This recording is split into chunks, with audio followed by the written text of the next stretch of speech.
नमस्कार। आप देख रहे हैं सा न्यूज़ और आज हम हमारे इस चैनल में चर्चा करेंगे आपके साथ में राजस्थान के जो ताज़ा हालात है उस पर।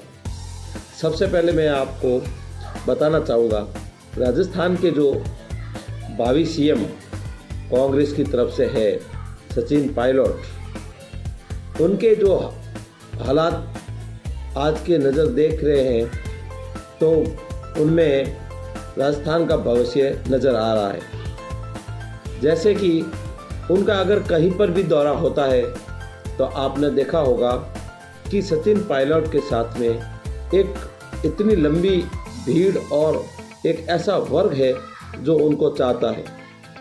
राजस्थान के वैसे तो 200 एमएलए हैं जो अपनी भीड़ रखते हैं, लेकिन सचिन पायलट एक ऐसा चेहरा है जिसकी भीड़ के पीछे बाकी सब फीके हो जाते हैं। और उनके बारे में पूर्व मध्य प्रदेश के सीएम कमलनाथ ने भी एक बहुत बड़ा बयान दिया है।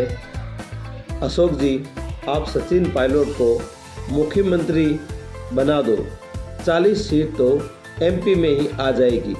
और ये बयान कोई यूं ही नहीं दिया गया है, इसका भी कुछ अर्थ निकलता है।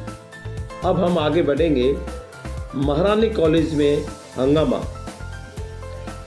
कल ही महारानी कॉलेज का जो छात्र संघ कार्यालय के जो पदाधिकारी थे और जिसमें भारतीय जनता पार्टी के मुख्यमंत्री का चेहरा बताने वाले उम्मीदवार के तौर पर जल शक्ति मंत्री गजेंद्र सिंह शेखावत के मौजूदगी में जो हंगामा हुआ वो राजनीति की दृष्टि से एक सोचने वाली बात है।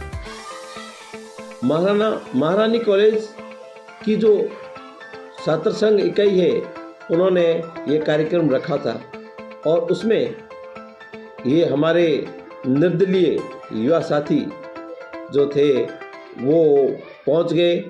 हालांकि उन्होंने कहा कि हमें इसमें निमंत्रण कार्ड भी दिया गया था और फिर उन्होंने सिर्फ मंच पर अभिवादन किया था और उसके पीछे ही महारानी कॉलेज के जो अरविंद झंझड़िया है, जो महासचिव भी है, जो एबीवीपी के कार्यकर्ता भी रहे हैं, और उन्होंने इस तरह से ये जो थप्पड़बाजी की है।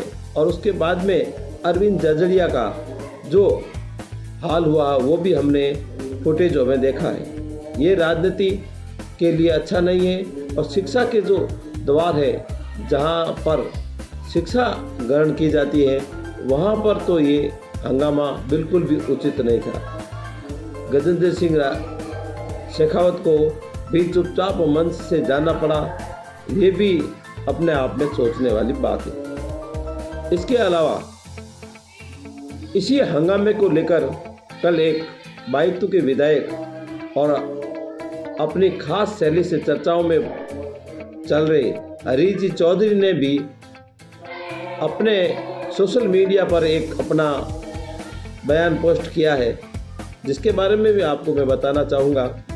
उनका बयान है बिल्कुल विशुद्ध राजनीतिक है। उन्होंने कहा कि जिस तरह से निर्मल चौधरी पर हमला किया गया है वो निंदनीय है। बिल्कुल वाजिब बात है, हम भी इसकी बात की ताकीद करते हैं, समर्थन करते हैं कि वो निंदनीय था।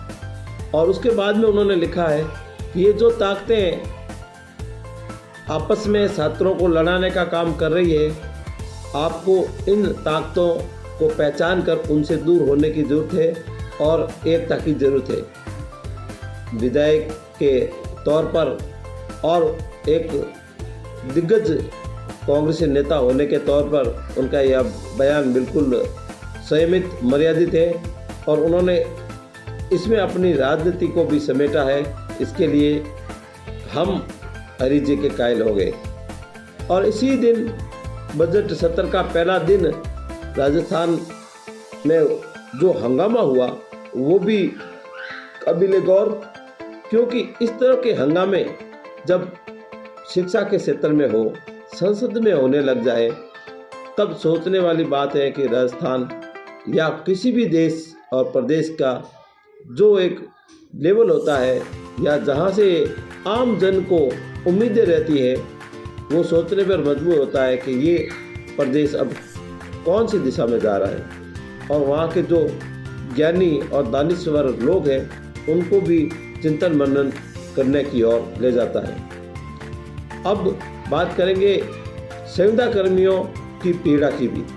राजस्थान में madrasa para teachers, Rajiv Gandhi para teachers, panchayat सहायक, विद्यार्थी मित्र से लेकर कई सारे संगठनों और कैडर के लोग हैं, वो कई सालों से उनकी एक ही मांग है, नियमितीकरण।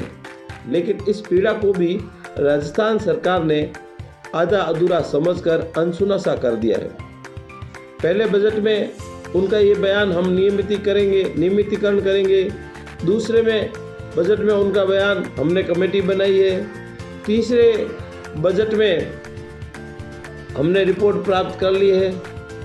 और चौथे बजट में कि हम इनके लिए संविदा रूल्स लाए हैं। और जो अंतिम बजट है, अब उसमें पता नहीं क्या लाएंगे। ये भी सरकार को सोचने का विषय है।